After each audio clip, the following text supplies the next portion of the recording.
Yeah. Okay. All right.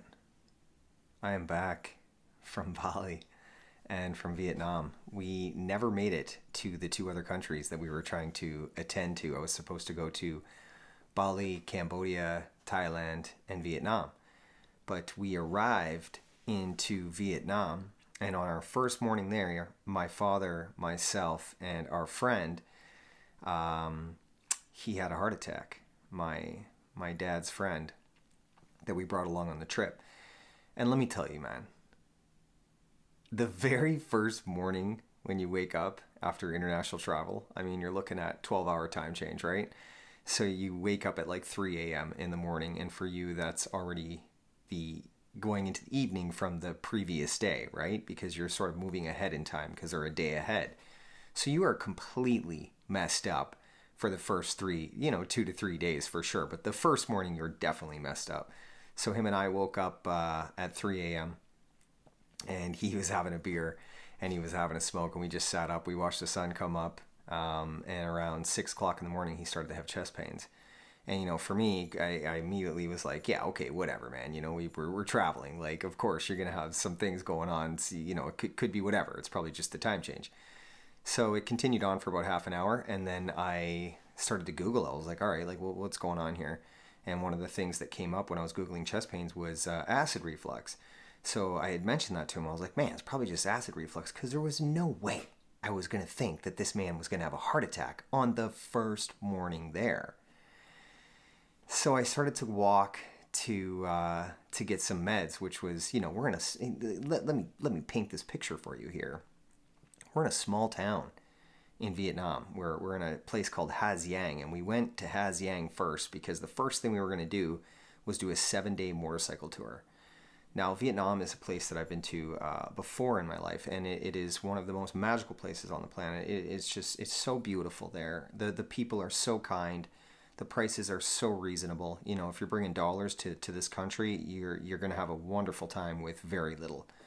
But yeah, it's definitely a place that I love. And the Ha Giang Loop, they call it, is a tour you can take with a motorcycle. So I did it last year, and I went to do it again this year with my father and his friend. This was the whole thing. The whole trip was centered around this one thing, and that's how we were going to start the whole trip. So we're in this tiny little town, that thankfully had a hospital, and I started to walk to get some pharmaceuticals for him, thinking about the acid reflux. And I started walking there, and I was like, man, it's kind of far. I better go back, I better go back and get a little moto or something, and then take the bike there. And when I got back, there was serious issues happening. There was some, his right arm was starting to tingle. So we knew we were in trouble, and no one speaks English.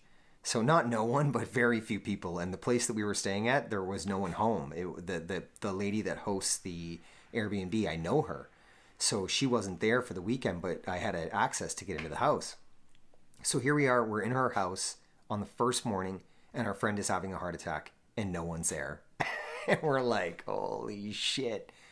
But by the grace of something more, the neighbor came over, and he was kind of seeing that, my dad was like checking around, and he called the homeowner, my friend who owns the Airbnb, because I was still on my way back from getting the pharmaceuticals at this point, and she had spoke to my father and said, what's going on?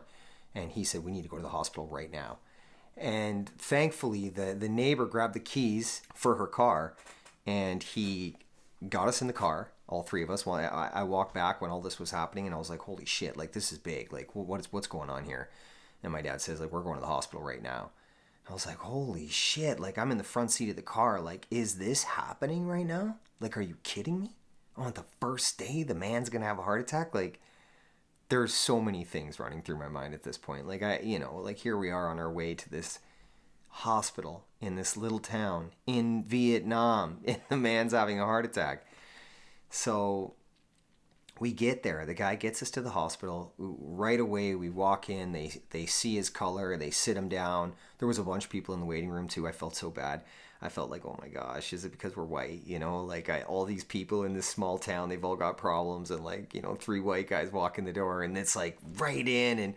And whatever you need, anything you need, we're going to do it for you. And I'm like, oh, shit. I felt so bad for the locals. But it wasn't that.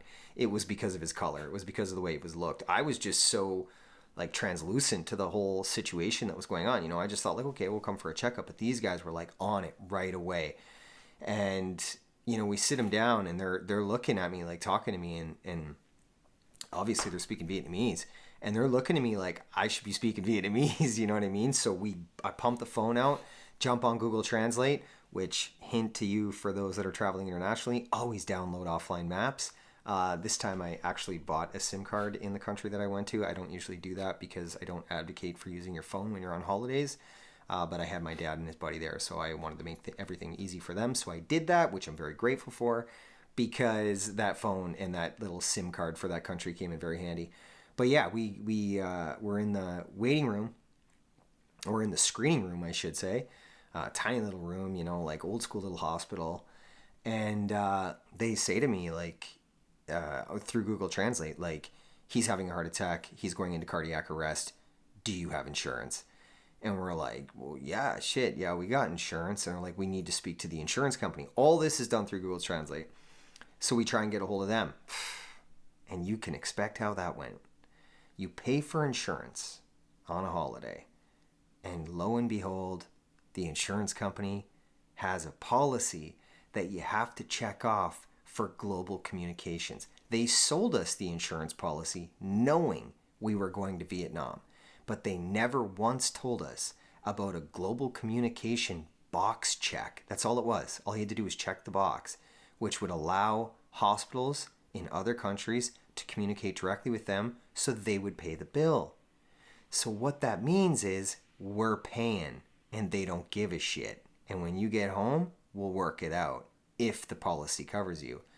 And now we're like, what? Like, the insurance company is not backing us. He's having a heart attack. They're not going to perform surgery or do anything until we have some sort of policy in place between us, the hospital, and the insurance company. So my buddy's laying on the stretcher, and I mean, he's in bad shape. Like, that's something I'll never forget,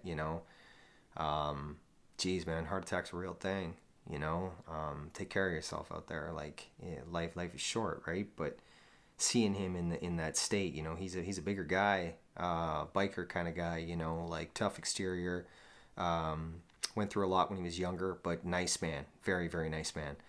But yeah, he had this thing come on, and I just remember seeing him on that stretcher, like this, like, everyone was freaking out, and I knew, they told us like he's gonna die, and then I was like, what? Like, like, what is happening right now? And this is all happening within like 45 minutes, from the time that the chest pains came on, to getting in the car, to getting into the screening room, to being into an office after the screening room, and we couldn't get a hold of the insurance company. Now I'm in in a boardroom beside where the emergency observation is, which is just like completely insane to think about. They basically have one large table in a room covered with glass, and on both sides are extreme cases of chaos happening within people's lives. It was nuts. And then they have me sitting down at this boardroom, everything Google Translate, and they're like, we need you to accept this responsibility, sign all your friends' papers, you're 100% liable, like, you need to figure out your insurance company, and we need to know you have money right now. And I was like, holy shit. I'm like, okay, bring it all to me, like, let me figure this out. And just in the moment, you step up, right? Like, you can't step down, you can't be afraid. Like, I brought these two individuals on this trip, and they're like, well, my father's family to me, obviously, but like, we're family, right? Like, we're on a trip together. This is my responsibility. I got to step up. So, for me, high stress situations with living a life of 23 years of addiction are something that I've, come to really see as an asset. Like, I just go into this other kind of state when things are going crazy around me. Like, I'm just good with it, I'm 100% clear in my thinking and what I'm able to do, even though everything is like extremely heavy around me. But it's okay, because I just know, like, just attack one small portion of it at a time. Policy, liability, insurance company, my friend, surgeon, procedures, treatment, costs. Bang, okay, got it. Like, now I got the whole picture. I got everything clear. This is what my options are. This is what I got to do. This is how I get my friend into surgery right now. So when you're able to like think logically and move past through the fear because you have to in any situation, that's a choice. So I had a choice in that moment to, just let this thing overcome our situation, or step up and be responsible for what I can be responsible for. And that's what I did. And I share that because, we all have that choice in life. Whatever the situation, it doesn't have to be a heart attack in Vietnam. I mean, it can be anything. Whatever you are facing in life, you have a choice how you approach that decision. And I make mistakes in my life too. I don't have it all figured out, but I'm certainly open to talking about that, and not being this individual who navigates through life pretending to have it all figured out, because I don't. I make mistakes in my life often, but I try to learn from them. You know what I mean? And I'm okay to say and admit that I make mistakes in my life. Fortunately, in this situation, I did not make any mistakes, and my buddy was in surgery within, we had him in there within an hour. He had 30 minutes, less than that. It must have been like 45 minutes or something like that. But they told us he had 30 minutes before we got to the hospital, and he would have been dead. They wouldn't have been able to save him. So 30-minute window, man, like, and I think about the things that lined up, like, walking to get the pharmaceuticals, and then halfway there, something told me, I was like, man, turn around, go back, like, this is going to take too long. And as I went back, the neighbor's over there, and, he's helping my dad, and I'm like, what's going on over here, And everything was so beautiful in the synchronicities of how it all worked out. It puts so much more of my faith in the universe and in things that I cannot control, because there is something outside of me that I can control. And that's the desire and will to ask for it. Because as I was walking, I will tell you this, as I was walking to get the pharmaceuticals, I said a little prayer. I did. I said a little prayer to the Great Spirit, which is for me how I see it. The air spirit, earth spirit, water spirit, and fire spirit. And I just asked the Great Spirit. I said, hey, look out for us on this one. Can you watch over my friend? I don't usually ever ask for anything or speak for things external from me, because I always want to manifest them on my own and make what I need to happen. But this was something external for me, and I needed help in this situation. So I asked for it. And, walking to the pharmaceutical company, I had something come on my mind, say, go back. And I was like, okay. So I turned around, I went back. Thankfully I did, because if I would have kept going to the pharmaceutical company, they wouldn't have made it. It would have taken me longer than 30 minutes to get there and back. And the neighbor just, out of nowhere, coming over and asking my dad, if he needs any help, like that in itself was just, mind-boggling to how the synchronicities work in this life. So what I'm trying to talk to you about is, I asked for something, but I did it with an intention. Now, with the things that have happened to me in my life, asking love into my life when I was in the jail cell. For those of you that don't know, I was 23-year drug addict, homeless for years, 16 years with a needle. Life for me was very interesting in its journey. It was extremely difficult, but I was in a jail cell 3.5 years ago, and I was reading a book, and the book was speaking about another man's life, and he had asked love into his life, and I did the same thing, and overnight I became a different person, just by speaking words with intention behind them. I was at my bottom. I was in a moment where I needed something because I had nothing and I had no one, and I'd lost myself. So I did that. So my connection to spirituality through that interpretation of what happened to me is something I cannot ignore. I cannot deny it, and I cannot ignore it. So my mind became completely clear and completely open with an understanding to something more than us. So I guess that's a perfect time to tell you that my friend died in Vietnam. He was in the surgical room. just about to have the stent put into his heart, and they lost him. So he went down. They brought him back. Spoiler alert, they brought him back. But yeah, he did die in that moment. They gave him a defibrillator after they put the stent in, and they brought him back to life. But what he told me after that moment, and he was a little nervous about this. He was a little shy to tell us because he's not this kind of guy. But he said, guys, I got to tell you something. And we said, what? He's like, on the operating table, he's like, when I died, he said, I saw the light.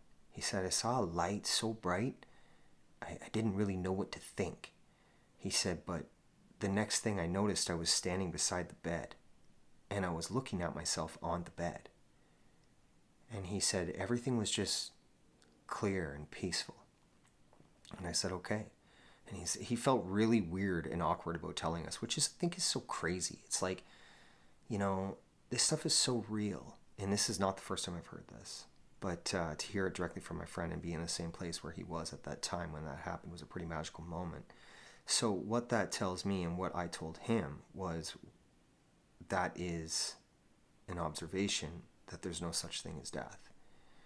Because consciousness is everlasting. It's a part of us. It's who we are as an essence. The physical body is the vessel that houses the soul. Right? And the soul just comes here to the physical earth to learn things. And we do that through experiences and emotions and connections. But ultimately, once this journey is over, the soul then takes the education back to the fifth dimension or fifth density. And we carry on with our personal growth again. And likely we will come back and do it again if you didn't learn what you were here to learn. So very important education to be giving you, and take what you want from that. But one of the greatest fears of people on the planet is death, and I thought that was a beautiful thing to share and to be witness of and to be a part of, because it's real. He's not unique, he's not special, he's not the only one that this has happened to. This happens quite often, actually. If you look into it, near-death experiences or out-of-body experiences, these kind of things usually happening centralizing around a death. They're real, and I want you to know that, because I don't want you to be afraid of it. We're just fed an idea by religions that we need to fear death because there's two places we'll have to go after this life. One is heaven, one is hell, which is a complete misconception. Heaven and hell exist right now, right here. It's a perception of reality. You want to live in hell? I did myself for 23 years as a drug addict. Everything I perceived was to be negative and was happening to me. Everything was, blame and victim mentality, which had me living in hell, what I perceived as hell. I blamed everything that was going on in the world because of something else. Everything was happening to me. That's not the way it is. Because once I came into love and an understanding of love, then I found heaven. And that happens right here in the physical earth, because you change your perspective and you change the way you see reality. And it's so beautiful, man. It is so beautiful. And I saw that man's perspective change that day. He was asking me many questions about spirituality. He wanted to know so much information. He was so open to receive because he'd seen something. And sometimes, that's what we need in this life, is to see it with our own eyes. But to believe is a whole nother thing. None of us have seen God, but yet we believe. Religion is the biggest thing controlling people on the planet, because people are believing in something they haven't seen, or maybe have seen it. Because I'm thinking about myself in this moment as I say that. It's like, okay, I have seen it. I have seen God, but God is not external from me. God lives within all of us. That's where it is. It's in your heart. That's the spirit. That's what it is. God is just love. That's all it is. Doesn't matter what religion you're practicing. Doesn't matter who you're following. Whatever you're following is love. That's the core fundamental of life, of the essence of a soul, is just love. And all of that is found inside of you. And I think that when we're able to open that up within us, we remember. Take myself, for example. Everything changed in my life because I remembered love. And I remember what it meant. I remember where I came from. all this knowledge and wisdom and information from past lives and just, something above me. Just put it that way, just the way we can talk about it, like, will allow you to connect to it. And that man saw that day. So yeah, cool. It was very beautiful, very, very interesting thing to share. And you can't, it's not like you can't obtain that. I mean, I was in a jail cell, homeless, in prison, a drug addict, just a guy where society, by society's standards, this current system that we're living in, they told me that I was at the very bottom. So a guy at the very bottom of what is defined as successful or what's defined as normal found it. And I think that that's kind of when we do find it, is when we're ready. When we're ready to break free from the cycles and the patterns that we're in, and we want something more. And I've always wanted something more in my life. I just didn't know what it was till I surrendered and I got out of my own way. My friend surrendered as well, but it was against his free will. His heart stopped working, but within that moment he remembered. He remembered something more because it was shown to him. So you can show yourself, or you can have it be shown to you. However you want it to work out, but I would prefer you to choose to look for it yourself rather than have it shown to you. Because, and let me tell you, have that shit shown to you in Vietnam, oh my Lord, man. After he got out of that small hospital, we had to be medevac to another city 6 hours south, to a larger city called Hanoi. And then we continued our hospital stay for another 7 days because he had to have another surgery down there and get 2 more heart stents put in because his heart had been abused, because he has a very large heart and he gives so much of himself away. Now, eating habits, sleep patterns, behaviors that he carries within his life, I'm sure they were detrimental to his heart as well. But the man's got a large heart, and he gives so much of himself away to other people, but he also stores an immense amount of stress and emotions that he doesn't communicate about. And we talked about this. And I already told him I was going to share about the trip and share about the situation on the podcast. So that I just want to just talk about that, because I never talk about somebody's situation or anything without communicating with them first. But we did have this conversation, and it's beneficial to share about this kind of stuff because we went through it and it happened and we learned so much. Like, I learned so much about the medical system and just more internal knowledge that I gained from listening to the professionals in and around this. But stress and not communicating about emotions were the number one factor. Second to smoking, sorry. But yeah, smoking was number one, and the second one was the stress and the emotional inability to communicate. So, emotions are energy, right? And if we don't talk about how we feel, then we just store that energy. Like, you have to do something with energy. It has to transmute. You have to release it or you store it. It's just the way it is, right? So if you're not communicating about how you feel and you're carrying stress, which is an inability to communicate how you feel, then you're going to store that, and it's going to break this body down because it blocks the flow of energy within the body. So if energy flows in from the crown and out through root chakra, which is by the feet, it is going to create an immense amount of blockage within that flow, and it tends to break down the body. And we can see this, within poor health practices everywhere. Emotions, food, and sleep would be the 3 major factors of health implications, in my opinion. And you can challenge that all you want, but take a look at our general practitioner system. General practitioners these days don't communicate about how you feel. Therapists are overbooked and overpriced, and in most cases not working because there's an inability to create a connection of trust and respect, and that alleviates an individual from truly communicating about how they feel. You can go to therapy and talk about some things and feel better in the moment, but the core root of the problem, like the childhood emotional traumas, are difficult to come up because there can't be a connection established due to an inability of trust and respect. So I'm not taking away from those things because, yes, I do know that they work, absolutely, but it's the way the system is designed it's the way we do it. It's centralized around profit. So profit gets in the way of healing often, because if you don't have the money, then you don't get to heal. That's what I'm saying about with our current therapeutic system that we have going on to me.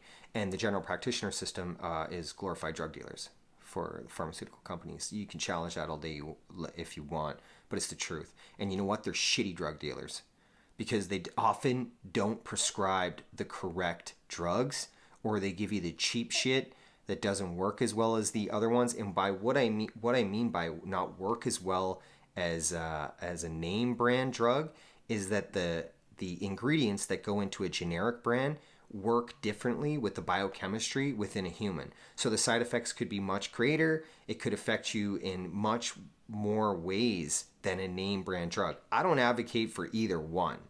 Personally, for me, it's just therapy, good food. And by therapy, I mean self-love, self-care, and good food, good sleep practices, and clean water, nothing from the tap. That's how you heal, man, right? Be vulnerable, communicate. That's it. And I'm telling you, if you're carrying broke down diseases and broke down stress, there's many people out there who have cured insane diseases with therapy, self-love, self-care, and ability to communicate and go deep inside and alleviate the core problem and allow the energy to flow through your body and transmute into something beautiful. And that's the truth. That's the absolute truth. And my podcasts these days are going to start talking more like this because I feel like I have to. I feel like I've been holding back a little bit and not really talking about the things that, I truly want to talk about. I mean, obviously I talk about the things I want to talk about for sure, but I think I want to step it up. There's some things going on in the world, like, just this idea we have about putting faith into people with academic labels, and into professionals, and they're not being professional. They're not telling us the truth, and the truth is everything. And that's what we should be living our lives around, is seeking the truth and understanding the truth. And I feel like if we keep going the way we're going with our current rate of society, we're going to be medicated at 8 years old because they're already putting children on depression medication at 12 years old. So we've progressed from that point in 20 years. So in 20 years ago, they used to put kids on depression medication at 16. Here we are 20 years later, it's now 12 years old. Like, where are we in 10 more years because we've progressed this much? So that's why I want to communicate this way. And that's why I really want to inspire you to communicate to others about how you feel about things as well. Because I know we're thinking it. And if we're not thinking about it, take a look at what takes your time and energy in your life. Where are you putting your attention? Because these things are so important. Because mind, body, soul, if you don't have one of these three things, the other two break down, So it's just about self-love and self-care. That's everything. Because if we're to love another individual, then we have to love ourselves first. If we're to care for another individual, we have to learn how to care for ourselves first. And that's a requirement, and that's a fact. And we're so often giving so much of ourselves away to everyone else that we forget to take time for ourselves. And you know what? Myself included. I can admit that. I do that. I do that in my life, and I have to take a step back. And I have to understand that I need to be building up the love and light and the energy within myself so I can distribute that and still have enough sense, balance, and stability within my own life to care for myself. And you know what? This journey for me is new. I spent 23 years destroying myself. And now I'm in this position with all this knowledge and all this, it's just this drive of purpose within my mind. It's insane. It's like somebody turned me on, or somehow my purpose just was discovered, and it was okay, this is what you do now. You're going to go, you're going to talk to the people, you're going to inspire them, you're going to remind them of their power, you're going to remind them of love, and you're going to remind them of community, and you're going to remind them what they can do in this life. And it doesn't end in my mind and in my heart and in my soul. It's like a part of my marrow, in my bones, I'm telling you, it's amazing. It is so amazing, but it's been a lot too. Just because, you're shit. Sometimes there's no teachers. You think about school. It's like, man, school will make you an employee. Like, holy shit, school totally tricked me. Like, they just wanted me to make money and be a cog in a wheel for a machine that just generates profit for itself. Like, where was somebody telling me how powerful I was and reminding me of, like, the ability to connect with my brothers and sisters through this force of energy called love? And it's so powerful. Like, where was someone telling me that? Like, why was no one telling me that, you know? And I know why no one was telling me that. It's because the education system is controlled by the government, and the government doesn't want us to know how powerful we are. And that's the truth. That's the absolute truth. We're living in a world that is inspired by fear. And it's manipulated into everything. Films, television, radio, newspapers, social media. Fear, fear, fear, fear. Everything is bad with the world, and humans against humans, humans against humans. It's like it's all we promote. But you know what? There's humans that are out here for love. And there's been many humans before that have only been for love. It's just where we put our attention and where we put our time. And I realize that we are manipulated into an education system where you got to go to school. I get it. Like, somebody's got to watch the kids while the parents are at work for 12 hours. I mean, that's the way it is these days, right? Like, you're free to work all day and most of your night. So we better have a babysitter for the kids. And you know what? We're going to need new workers. So we better, indoctrinate these children into knowing that they're never going to be able to afford anything. So they better get a job that's going to cover everything, because you're going to be bound to debt for the rest of your life. That's what I learned in school at a very young age. And I was like, what a waste of time this is. I'm serious. I'm not kidding. I caught on to that real quick. I enjoyed teachers. That were cool. That like didn't come to school with some authoritarian, some emotional trauma from their childhood, I had some really cool ones, which is why I did really well in school. I was also very personable, and even though I was a drug addict, I wasn't shy about like just being myself, right? Like I was always myself, even as a drug addict, kind of, you know what I mean? I just always had a personality. So I did well with the connection within that, and I thought it was cool that people were giving their lives to spend time with some kids that they don't know, and put up with a whole bunch of shit with like 30 kids in a classroom. Man, I can't even imagine the teachers these days. Oh, with social media and the way kids are today, they're just so young, but like they act so much older. And I mean, people said that when we were kids, but shit, man, these days, man, kids be cussing things out like real young, like real young. And then just be telling people how they feel because they don't give a shit and they don't want to be there. And I think it's because they know that school is just a waste of time as well, right? Like, this social media allows you access to things you just shouldn't have access to at a young age, or at least have some guidance and education around what you're viewing, but more often than not, kids these days, they got cell phones when they're 8 years old, and there's no supervision with that because it's, normal. Yeah, kids crying, give them a cell phone. What's he watching? I don't know. Oh, he's watching some YouTube child show or whatever that's completely programming him to attach to distracting from how he feels through avenues external from him.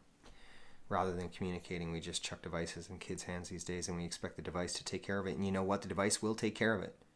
It will take care of the problem. But you know what? It's going to instill an immense amount of problem in those children for the rest of their lives. It's an addiction. It is.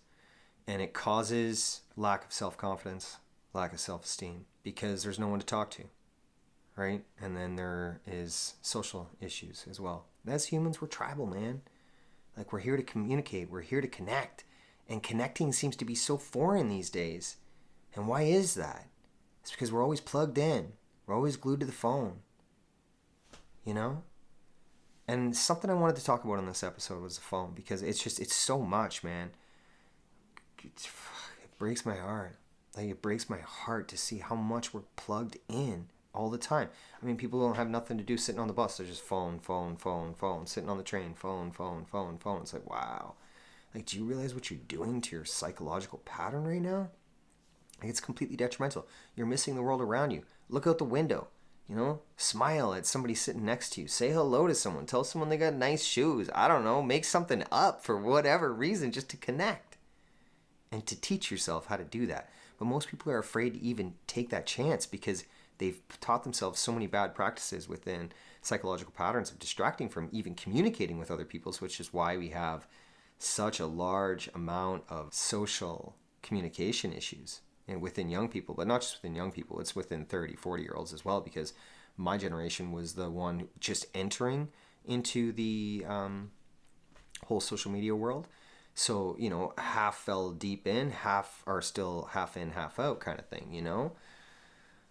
Yeah, so take what holds you back and teach to those around you. You don't have to have kids to do that. You know, you can talk about how you feel to anyone. Take in the surroundings of where you are and what you're doing, you know, and share about that. Just be human, man. Be human. It takes so little to be human. All you gotta do is be kind. See your brothers and sisters for being a brother and sister, you know? That's so important.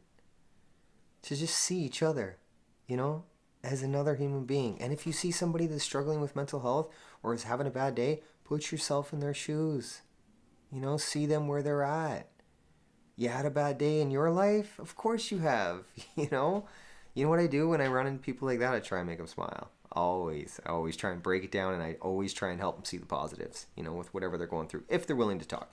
If they're not, I can respect that too. And it's just about reading energy, right? Just about being able to read your brothers and sisters as well. And how do you do that? Take a look at your own life. You know, take a look at your own life. Just put yourself in their shoes and grow with that. I'm kind of off today, I'm not going to lie. And I'm going to talk about that too, because normally I wouldn't talk about that. But you know what? Now I'm going to talk about it because it's okay to be off. It's totally okay. I'm moving. I got so much shit going on in my life right now. Like, oh man, I got a lot of shit going on in my life. I'm moving 5 hours north, you know. My company is based out of a city in Canada called Vancouver, British Columbia, and I'm moving 5 hours north to a town of 500. So I have no clientele. I have no base for financial income up there, but I'm going up there to write a book for the winter and to write 5 more children's books so I can put a collection of conscious bedtime stories together. Basically promoting processing emotional traumas, communicating about how you feel, and all the things that I would have wanted to learn when I was a kid. You know? Like learning from other people, connections, community, breath work, things like this. But I write them in a way that both the parent and the child can learn. So I'm pretty excited about that. So I'm going to take 6 months and I'm going to go up there and I'm going to grow this podcast to something very beautiful. I need to expand my horizons and I need to take a step back from the city and go to a small town and take a chance on myself. Because it's time to invest in myself again. And do I have total and utmost faith in this without having any clue? Absolutely. Because I believe in it and I believe in myself. And I got a little bit of money, so I'm okay for 6 months, and then I don't care. You know what I mean? It's just gonna come. Like I don't stress about money. Like I know I have an ability to just make it happen. You know. So no matter what, if push comes to shove, I trust in myself and I believe in myself so much that I know I'll make anything work at any time and anywhere. That's what Vietnam taught me as well. You know, but I already knew it because I survived my addiction, right? And I made it through hell. I made it through hell with that one. That was some crazy shit in my life, that addiction. Just because of the situations and circumstances that you put yourself in, and it just teaches you how much you can persevere. Like I can take a lot. Like I can go through a lot in my life. And you know what? No matter what situation I was in, didn't matter what it was, what I was facing. If I had to walk in the winter in Toronto, which means like minus 25, minus 30 in my shoes and in a hoodie, and I had to get 45 minutes to get somewhere, I did it. And I never let myself stop. I never stopped putting one foot in front of the other, even though I felt like I was going to die. It didn't matter. Never mind that I was withdrawing from heroin. Throw that in there as well. But that was probably the driving force that kept one foot in front of the other. But I did it. No matter what I did it. and I'm here, and I'm going to do this too. I'm going to turn my life into something beautiful. And I feel like I have, well, I know I have, but I feel like there's more. And I always want more. And I don't want more materialism. Like, that's the last thing. I want more love. I want more community, and I want more connection. And I got to build it. And I got to think outside the box. And I got to put more energy into myself in creating this new business, which can ultimately help other people. That's everything that I accumulate will just go back to the people of the world in other parts of the world that aren't as fortunate as we are to make money. So that's my motive. You know what I mean? I don't, popularity and this kind of thing aren't really for me. It doesn't matter. I just want to talk about how I feel and inspire to others to do the same, and grow a community of like-minded individuals so we can stop doing this shit. So we can end this cycle of pharmaceutical drugs and going to jobs every day that only teach us one little aspect, because we are so much more, man. The human mind has a capability to obtain and retain knowledge that's just incredible. It's just that we've been programmed to do something different, and we've been told that we're only as good as that job, or we're only as good as a limited belief. And my whole objective is to remind you to believe in yourself and believe in heights that are beyond achievable, because they are. And my life's a wonderful example of that. So I'm very grateful for my life, and I'm very grateful for everything that has happened in it. And I'm very grateful to be here today and doing this. And I'm grateful for you for listening. I mean, if you're listening to this, I love you for that. Like, it's just, it means so much to me to have other people listen to the story. But I'm going to step this up. I've been saying I was going to step it up for months, but, you know, there's just been things in my life that haven't been aligning, and I can admit that, you know, and some things are working out to align. So lots of changes happening, and I just wanted to get on here and like talk a little bit about what happened, where I'm at, and just life, you know what I'm saying? But I really appreciate you so much, and I want you to appreciate yourself. Like, it's okay to do that. It's okay to look at the positives that you've achieved in your life. You know, I've had many negatives in my life, but I choose to see the positives these days. And even when something negative happens, or I learn a difficult lesson, you know what? I always find the education within it, or I always look for the positivity, because that's my role. Like, that's what I can do. That's something that I can control. So I don't allow other external sources for me to dictate how I think and how I feel. I choose that on my own by removing those external sources from my life, whether it's people, whether it's media outlets, whether it's television, whether it's, you know, whatever, a job, or, you know, a city, for example. Like, the city's not working for me. I'm moving. It is what it is, right? We got to do these things in our life if we want personal growth and we want to grow. And I want to use my life as an example so that I can inspire many people to do this on their own. I just need to get better at the delivery and better at the distribution, which I'm going to do for sure. So much love. My social media is the YouTube, Instagram, Facebook, and TikTok is at Real Talk for an Unreal World. My Twitter is Real Talk, the number 4 Unreal. And my Gmail is realtalkforanunrealworld@gmail.com. I've been asked to speak at a conference again, Niagara Falls, on Thursday and Friday. So we'll be speaking to some professionals about mental health and addiction within government programs, and I'm pretty happy about that. So we're making moves, making moves in this life. Which next step is the schools for sure. So much love. Love you guys. Have a wonderful day. Enjoy your life. Enjoy your family. Enjoy your friends.